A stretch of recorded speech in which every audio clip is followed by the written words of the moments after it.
अजय का ट्रांसफर मुंबई शहर में हुआ था। अजय को कंपनी की तरफ से एक शानदार बंगला मिला था।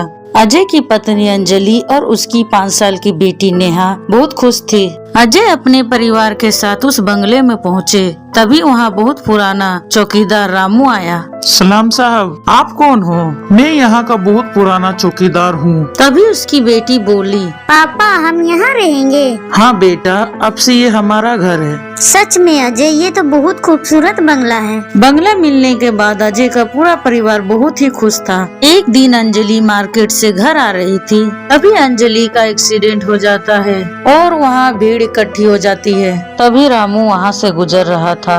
क्या बात है, आप लोग यहाँ भीड़ क्यों लगाए हुए हैं? अरे भाई साहब, लगता है किसी का एक्सीडेंट हो गया है। अंजलि को देखकर चौकीदार के होश उड़ चुके थे। वो लहूलुहान सड़क पर पड़ी थी। Hello Ajay sir, Anjali madam का एक्सीडेंट हो गया है, आप जल्दी आइए। जब तक अजय अंजलि के पास पहुंचता, तब तक उसकी मौत हो चुकी थी।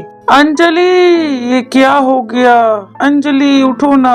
अब अजय को नेहा को संभालना मुश्किल हो रहा था, लेकिन नेहा अपने माँ के लिए हमेशा रोती रहती। माँ, आप कहाँ हो? आपकी बहुत याद आ रही है। चुप हो जाओ बेटा, अब तुम्हारी माँ कभी भी वापस नहीं आएगी। फिर रात हुई और नेहा सोई हुई थी। तभी उसे एक आवाज आई। नेहा, नेहा बेटी, कौन कौन है वहाँ? मैं तुम्हारी माँ। माँ, आप वापस आ गई? हाँ बेटा, मैं तुम्हारे लिए आई हूँ, लेकिन ये बात किसी को मालूम नहीं चलनी चाहिए। ठीक है माँ। उसके बाद वह चुड़ैल हमेशा नेहा के साथ रहने लगी। नेहा पहले से ज्यादा खुश रहने लगी, लेकिन वो दिन ब दिन कमजोर होती जा रही थी। नेहा, तुम्हारी तबीयत तो ठीक है ना? क्या हुआ पापा, आप ऐसे क्यों पूछ रहे हो? तुम तो बहुत कमजोर लग रही हो नेहा। मैं बिल्कुल ठीक हूँ पापा। लेकिन अजय को कुछ तो गड़बड़ लग रहा था। नेहा ठीक नहीं है, मुझे उसे हॉस्पिटल ले जाना चाहिए। तभी वहाँ अंजलि की आत्मा आ जाती है। अजय, अजय। तुम तो मर चुकी थी ना?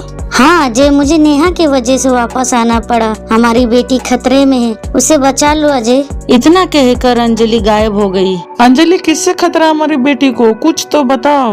अब रात भर अजय को नींद नहीं आई। वो सिर्फ नेहा के बारे में सोचता रहा। तभी उसे नेहा की रोने की आवाज आई। उसकी आवाज सुन अजय नेहा के कमरे के पास पहुंचा, लेकिन अजय ने जो देखा उसे देखकर उसकी आंखें फटी की फटी रह गई। एक भयानक चुड़ैल नेहा के गले से खून चूस रही थी और नेहा रो रही थी। मम्मी, मुझे छोड़ दो, दर्द हो रहा। मम्मी, कुछ नहीं होगा बेटा, बस थोड़ा सा दर्द होगा। कौन हो तुम? मेरी बेटी को छोड़ दो। अब बहुत देर हो चुकी है। तभी वहाँ अंजलि की आत्मा आ जाती है। अजय, ये चुड़ैल हमारी बेटी को धीरे धीरे मार रही है। नेहा बहुत बुरी हालत में थी, वो बेहोश हो चुकी थी। मैं कई सालों से भूखी प्यासी इस बंगला में कैद थी। जब तुम सभी यहाँ आए तो मेरी भूख और बढ़ गई। मैं अपने आप को नहीं रोक पाई। मैंने कई बार नेहा को अपने वश में करने की कोशिश की, लेकिन ये अंजलि है ना, बीच में आ जाती थी, इसलिए मैंने इसे भी मार डाला। अब नेहा की बारी है।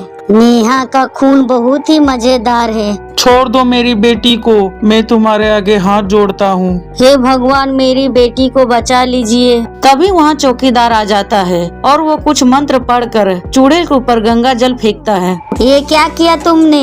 ये गंगा का पवित्र पानी है जो तुझे भस्म कर देगा। और फिर चुड़ैल भस्म हो जाती है। नेहा को फौरन हॉस्पिटल ले जाते हैं। अब वो बिल्कुल ठीक थी। रामू काका, ऐसा लगा जैसे आप उस चुड़ैल को जानते हो। हाँ बेटा, तभी वो चुड़ैल मेरी पत्नी थी। वो हमेशा तंत्र मंत्र विद्या सिखा करती थी। एक रात उसने एक बच्चे की बलि भी दे दी, जिसकी भनक गांव वालों को लग गई। फिर उन लोगों ने मेरी पत्नी को मार डाला। अब वो चुड़ैल बनकर सभी का खून पीती और धीरे धीरे कर मार डालती। मैंने कई बार नेहा बिटिया को उस चुड़ैल के साथ देखा था। इस पवित्र जल को एक सिद्ध बाबा से मंत्र पढ़वा कर लाया था। आपका धन्यवाद चाचा। अब अजय अपनी बेटी को लेकर गांव वापस लौट चुका था और धीरे धीरे नेहा बिल्कुल स्वस्थ हो चुकी थी।